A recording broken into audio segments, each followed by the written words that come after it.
Hey everybody, there's a NATO summit happening in Europe next week. Well, this is like our version of that. It's mastering agility and scaling with agility.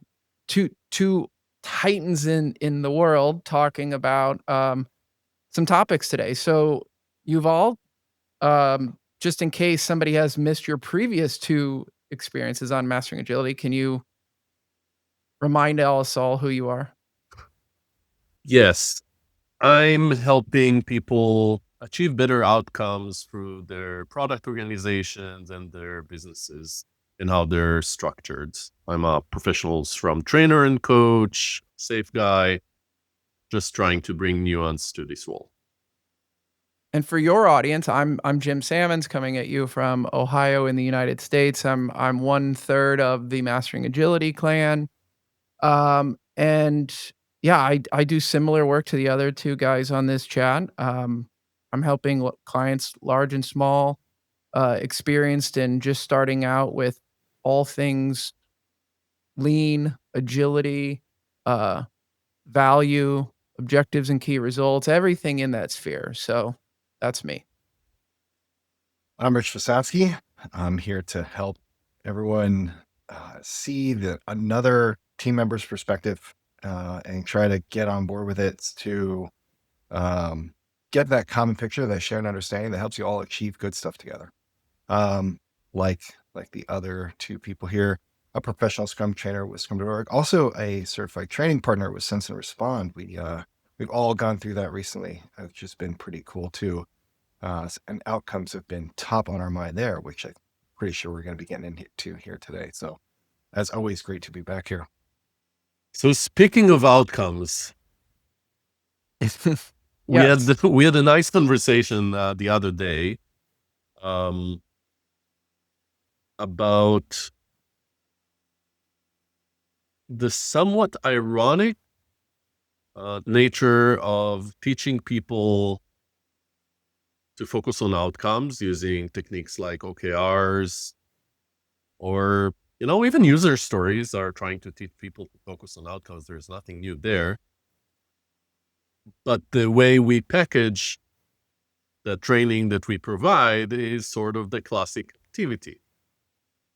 So Mhm. we thought, let's unpack that a bit. Let's look in the mirror and look at, are we focused on outcomes? Are we as individuals? Are we as an agile industry, agilists, coaches, trainers? Are we walking barefoot, which is nice to connect to nature, especially if you live on a farm or next to a forest? But are we the cobbler's children, in a way?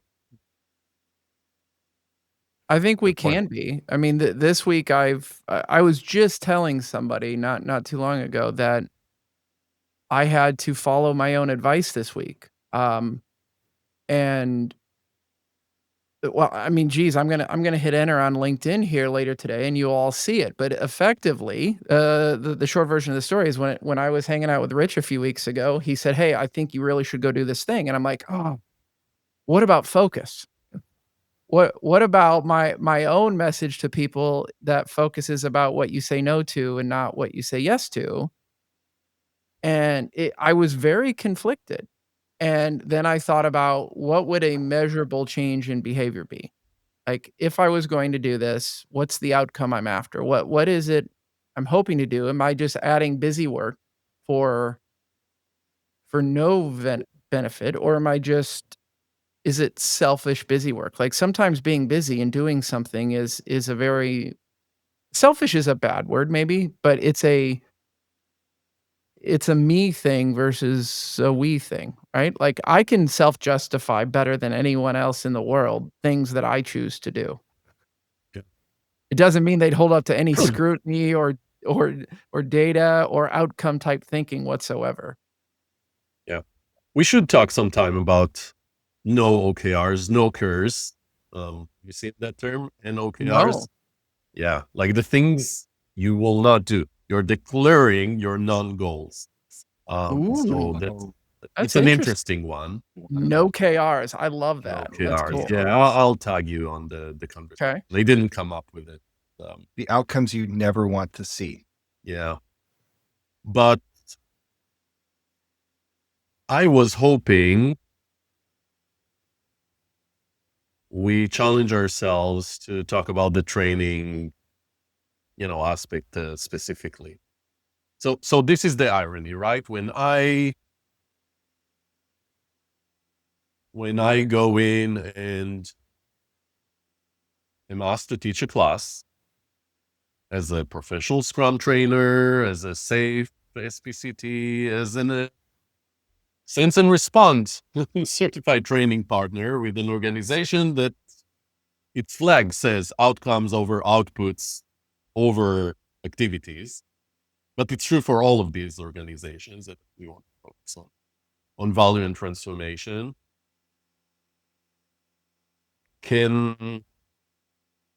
What does it mean that a lot of what we do is measured by how many people get certification, how many people sit butts on seats in classes that were paid, hopefully a nice payment for a workshop that we deliver, where all we can promise is people have been through the experience, maybe got certified in something, maybe not. And I don't think the certification is that valuable. That's a different conversation. But have they been transformed? Are we going to see different behaviors? Is it going to have an impact? Hopefully, but that's not what we commit to. And I put myself out there on LinkedIn a couple of weeks ago, saying this is broken. Like, we are broken. We're not guaranteeing anything.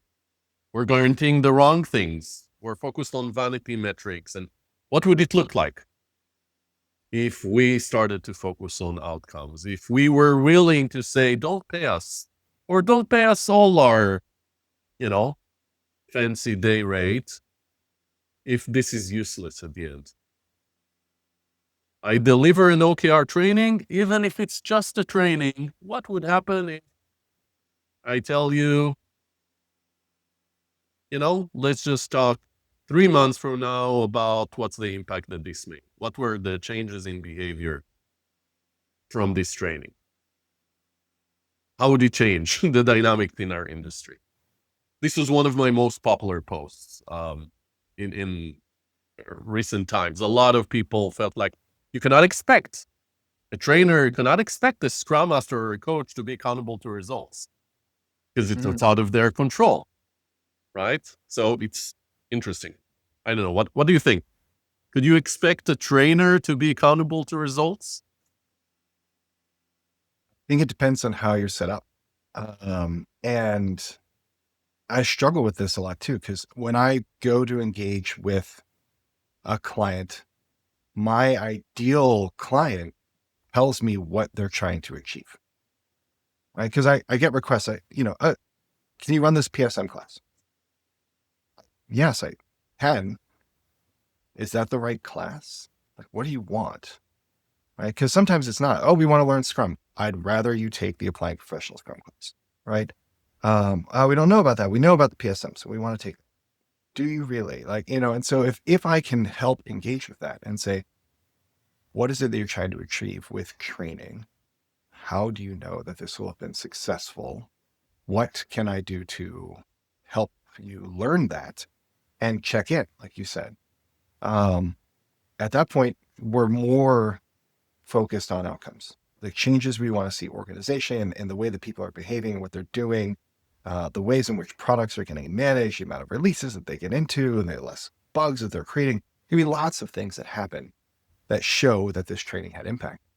And sometimes they're just not interested in that. They're like, if that's what you want, I will just go talk to another trainer that will just do the thing that I'm telling them to do, which is very indicative to me of how they run their organization, right? And what kind of actual benefit or outcome they'll get from it.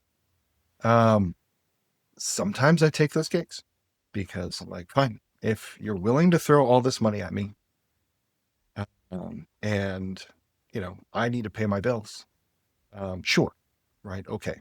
but there's times when like I've lost business on that because I've tried to actually get them to think about what they're spending that money on and how they maybe don't waste it. And they're like, yeah, fine, we'll just go somewhere else. So I was reminded of this fact twice yesterday in two really different settings. But one was I got a call from a account manager slash recruiter friend of mine in the staffing industry. And he said, Jim, I need your help. I need to source 2 excellent scrum masters really quick. I just emailed you the job descriptions and all this. Let's talk. So we got on the phone. I said, first off, you don't know what you're asking for. Where'd this come from? Uh, People don't like being told or even asked a question. Um, what is it you're trying to accomplish? What's the ideal person? Why is that your ideal candidate? Like they don't like that. They're like, I already gave you all this stuff. Why do you Just need a Scrum do it." Master? Right. Okay. So Let's start there. yeah, like I've learned the hard way not to focus on asking those questions too much because then I never get the opportunity to have the dialogue. But I this is what I think is wrong with the staffing world is there is no value or on consultative staffing to say what is it you need? What are you trying to accomplish? Wha Anything around that.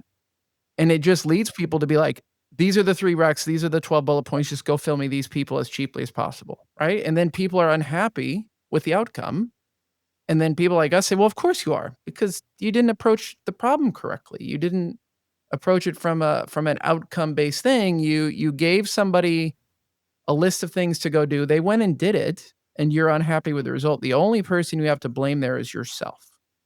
I grew somewhat. We run different businesses, right? I grew notorious in a past consulting firm that I was a partner at, where I wasn't very good at generating business for staffing. And I wasn't the only one. I was at the top of the list of those that struggled with this. Because when you're, especially in this world of the agile roles, and maybe we'll get there,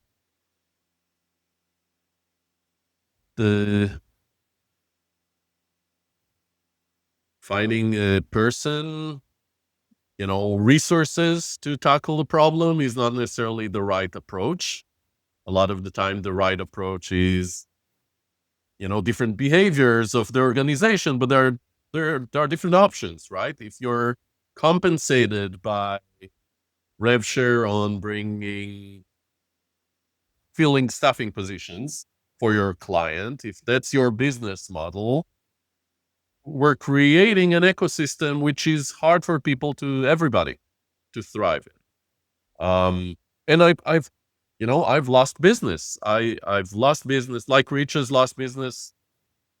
Me too. I've lost I made those. the list. Yeah, it's a long list, and it feels some days that you're stupid because you're willing to stand up to your values and to focus on the customer outcomes and to have the courage to say some things. And some other days you feel like because you are standing up for your values, because like Rich is saying, you need to pay the bills, you're not courageous enough. And I think we're just representing a much bigger problem that this industry is having. Like, we have leverage as trainers, some leverage. It's not, it's not huge, but it's not nothing. As, people that do have names, do have experience, case studies. What I'm seeing more and more in the industry around me is this death spiral where we've put those same people that were staffed as Scrum Masters or Agile coaches at, in situations where they're compensated based on hours and billable hours, or they're W-2 employees and, they have a salary. What would I do if that's the way I'm compensated? I will create more and more activity. I will make sure that there are a lot of Agile events and that there is a lot of Agile theater and that I'm still needed. If I'm really smart, I screw the system by making sure that people stay attached to me. If I have too much That's integrity, I will, screw myself out of a job. Yeah. And maybe, that value follows me, and the fact that I created outcomes follows me. But the more the industry is going towards commoditization, it will be harder. And it will be even harder. So people that are still Scrum Masters and Agile coaches out there in organizations, they're seeing how many people are struggling. Do we really expect these people to be courageous, to speak openly about what they're saying, to really coach the leaders, to coach the system, to talk about what's really not working? No, I think I can understand why Agile theater is such a strong phenomena and why people struggle with speaking up to power about it. We're not Are you creating the trying to environment say where that they like can. you're trying to say keeping the roof over your head is maybe a more motivating factor than creating change in the company that you just joined 7 months ago that might fire you at any moment? I think that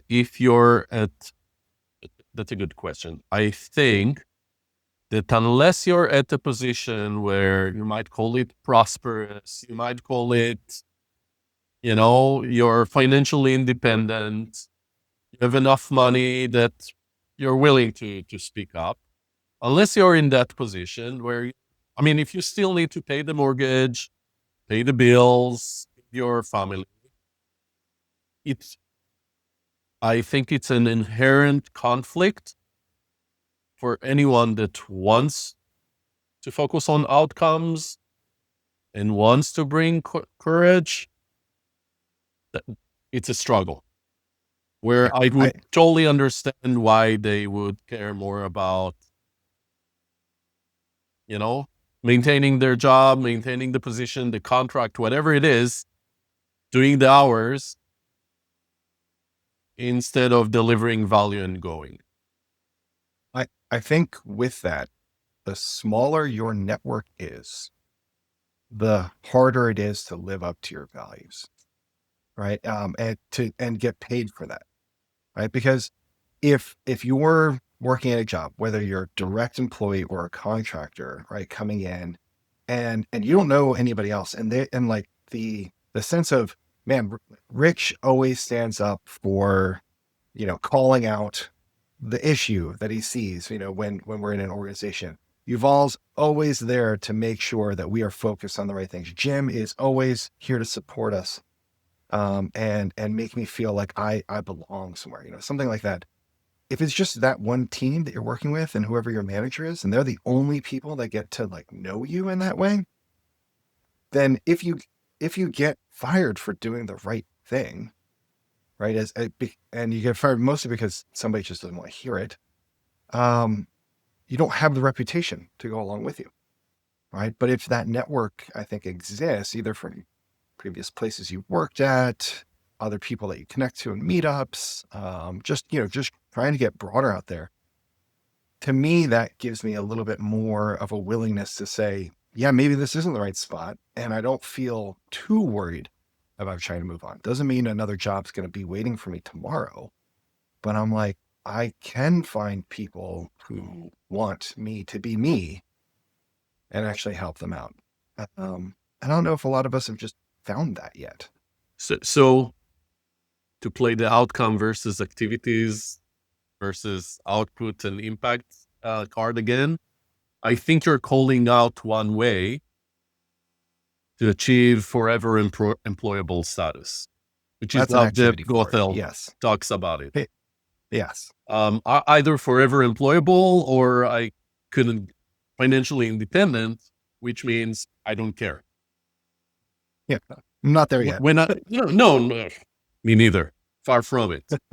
But I think forever employable is something that is a good outcome for Agilists to strive for, because that's the only way that that maybe a controversial hot take, but I think that's the only way that they can be real Agilists.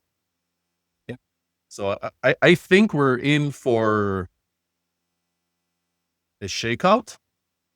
The shakeout is already happening from the perspective of there's fewer, agile roles that are available. There's, less interest in agile consulting. The theater, the focus on the vanity and the activities is coming back to haunt us. I think if there's ever a light at the end of the tunnel, my belief is that that while agility will thrive and is thriving, people are working in agile ways. They'll continue to work in agile ways. That's not the question. Agile is not dead. But the agility advisory industry, coaching, whatever, has to start focusing on outcomes, has to start showing up in a way which is courageous and not the theater. And whoever is not able to do that will not be able to thrive in this place. And in order to be able to do that, you need to be high enough on the Maslow hierarchy. And, and it means some hard truths for people that are coming to us and asking, how do I get a Scrum Master position? How do I get into the Scrum Mastery role? I don't get those questions that often anymore, but it was very common. Like a year, 2 years ago, that shouldn't be don't expect to go into this space unless you're closer to being forever employable, closer to being independent, is my take. That aspect of courage is a big one, and in the last 5 years, I have been, all over the spectrum on my opinion on that.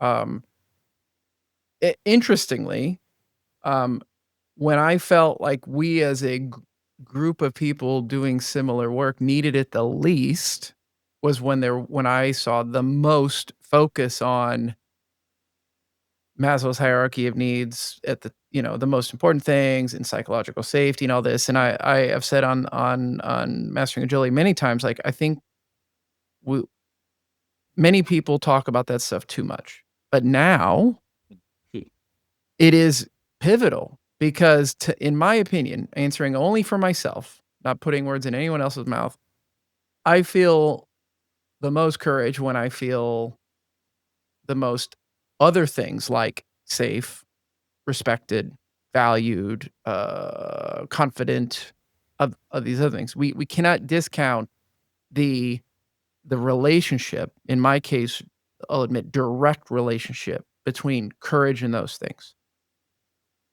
Wow. And, you know, 2 sentences that other people told me over the years, that I think kind of always rattle around in my head is, "The unemployment line is full of people with strong principles and values." That's one. And another one is, "A a a dead coach serves no one."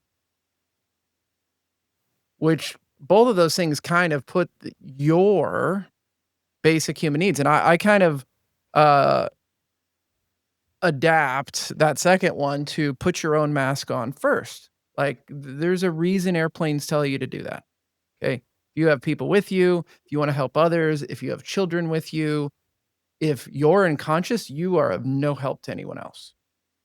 The problem becomes when that's all you do is put your own mask on, or when putting it on takes 38 of your 40 hours a week and there's nothing left to do anything else, rinse and repeat. If that takes a month, then it's very normal that somebody might look at you and be like, well, what have you done this month? And effectively what you're able to say is all I've done is take care of myself. Like whatever that means, maybe doing the work that needs done, focusing on output and activities, whatever the heck it is, administering the tool.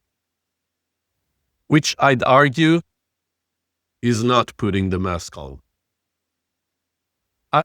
I think there's a systemic issue here. There's a flywheel or a death spiral. I'm hoping that the flywheel, I don't know how to start it. I know what worked for me in the past is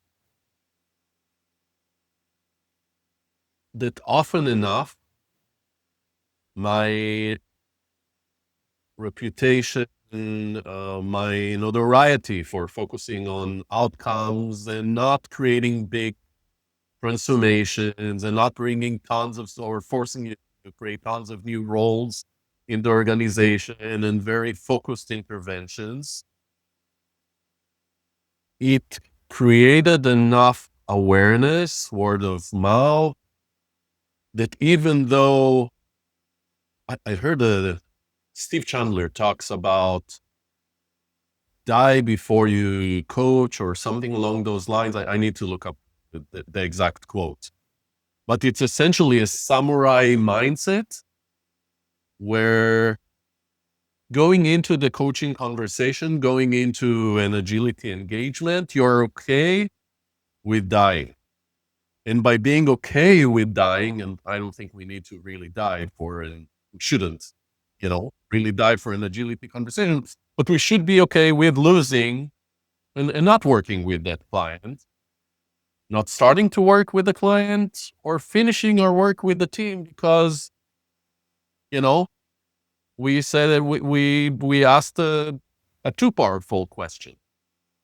We weren't willing to live with the theater. We took the theater mask off. And that was too uncomfortable for people. We want to be in a situation where we know that if that happens, we'll be fine. What I think is happening, it's happening for me. I'm hearing from a lot of people that it's happening to them as well. That flywheel is not good enough right now. Yeah. And that's starting to be dangerous. You both are bringing me back to 3 days ago and 27 years ago at the same time. I just did a recertification for first aid, CPR, AED type stuff, right? I was a Boy Scout. I like to be prepared. I like to help other people. I like to know what I need to do to help other people in a moment of need. And the first thing you do before you go and help anybody is you check to see if the environment's safe. Right? Like if you're going to put yourself at risk and now there's 2 people that need to go and get help rather than just one, you don't get involved. Right. And this is you showing up as somebody who can offer help if there's an opportunity. This is not your job, right? Or anything like that. So you want to help out in the moment of need, but you should do it if it's safe to go and do so. But then 27 years ago, I was a lifeguard out on the beach in New Jersey. And you specifically have to have the courage to put yourself in some dangerous situations to save a life. And sometimes you're doing so like knowingly and relying on your training and getting out there to try to help somebody else out. I think firefighters and police officers and other, first responders do this all the time. But I'd have to look at a situation and say, can I get out there and perhaps help somebody, knowing I, might be at risk too, but believing I can actually get through this? Or is this so dangerous that I literally have to watch somebody die? Thankfully, I never had to do that. Right. There was a very close situation once, but we didn't get there. And that's a really hard thing, and I think of our work And if I'm going to go and get involved with somebody, and especially if I'm going to consult with them, right? It's another position of, here I am coming into this thing. There is some danger in this situation. Something's not going right. That's why you asked me to come in as an expert to help and try to move things and turn them around. So I believe I can, and hopefully they believe that they can too. Maybe sometimes you look at them and go, actually, no, this is not worth both of our safety to get involved. Yeah. You ever put yourself in those positions or had others get like that, positions like that? Something I've said on here many times is, one of the death knells of innovation and outcome type thinking is just tell me what you want me to do. And that's why Yuval and I have talked many times about, the different strategies of a consultative and coaching type of statement of work versus a very specific and finite, like, come in and do this thing type of approach, right? Because I know it's not right, and I know it's not what he's doing, but there are many people, and I feel it in myself, like, a very specific focus for a little bit of money or a lot of money is still seen as it feels to me like my way of saying, "Just tell me what you want me to do." Like, in your example earlier, Rich, of, like, you may have made, I don't know, let's say $15,000 if you had just kept your mouth shut and went and taught the class that the client asked for. And somebody like me could tell you, "Yeah, but while you go do that, you can advise them on things, and you can sell them on things, and you can show them this wasn't the right class or the best, or maybe we could have done this or whatever." Like, sure, all of those Monday morning quarterback type things could happen. Um, but what I think this comes down to me, is, um, the question that we were talking about before we hit record, which was, what do we see in people who are people doing more, less, or about the same of challenging the right thing, saying the hard thing, saying the quiet part out loud, as I phrase it, whatever. And I think we're seeing less. I feel myself doing it less. I see other people's doing it less, and I'm even advising my friends, family, and people I work with to exercise more caution. Not to not do it. I'm not saying keep your mouth shut. I'm saying put your own mask on first. Just a bit, okay? And I wanna reflect, I just wanna tell a super brief story. A few years ago, I was working in the oil and gas industry with a very massive household name, and there was an executive there, and I forget his exact title, SVP, something like that, and he specifically sought me out for one-on-one advice. And throughout a bunch of our conversations, he said a phrase to me that I'll never forget. He said, one thing I'm so happy about, I can finally do the right thing." And I'm like, I was gobsmacked, like, to use a British term. What do you mean by that?" "Well, I'm about to retire in the next year. There's nothing that can be wielded against me." He felt ultimately safe and therefore happy to be able to do the right thing, courageous enough to challenge the right thing and all that stuff. And I've told this story, a longer version of the story on Mastering Agility, so I don't wanna belabor the point, but that was just one of 100 reminders in the last few years of that same exact concept. Um, do you all have similar stories, whether it's with yourself or with others, about that? Uh, I think it's actually a great segue to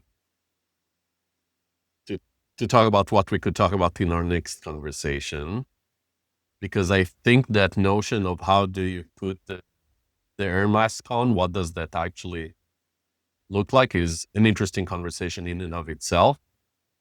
Like I said earlier, financially independent or about to retire, or I have enough of a name that I know the moment I've finished an engagement, I have one slot open. I know that I have a waiting list of people waiting for me.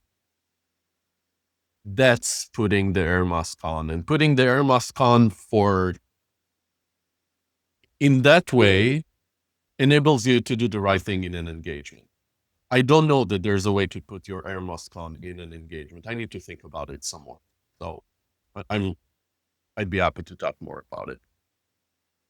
Tim, your story made me put a phrase in my head, because it maybe runs a little counter to what you were just saying, because the phrase is there's no courage in safety.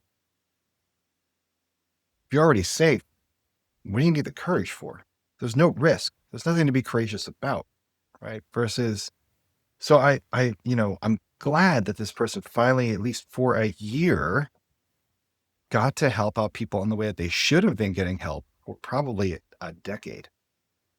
And that's awesome that they finally got that. There's more safety perhaps in opportunity. And if we're lacking opportunity, that's when we start to struggle a little bit, right? That's when, it's easier to lead into that, just tell me what to do, right? And hope that we get to a better place afterwards. I go a little more towards the anti-fragile, side of things there, that your job isn't actually safety. Sure, you're getting a paycheck every week or every month or whatever, and you got this, employment contract and stuff. But you can be fired, right, at any time. And maybe if you're towards the scrum master you're talking about before, Yuval, like actively working just to make themselves needed, but without creating change, maybe you should be fired. Because you're not really doing your job. And if that's the case, like, cool, what's the next thing, right? Like with us all running our businesses, we have to constantly think about what's the next thing. How do I continue to move ahead? Because an engagement might last a long time, might be really short. A bet that we take in hoping that this will expand into something else and we will be able to create more of that meaningful change and impact, but the client might not pay off. We have to go do something else. So, all those pieces require a bit of courage because there is no safety net to get into it. And I feel a little bit more, feel that in the work that I do and the work I do with other people. All right, we dropped some heavy stuff here. So let's close here. Thank you for joining us for this special episode of Mastering Agility together with the Scaling with Agility podcast. For Jim and Rich, I'm Yuval. See you around.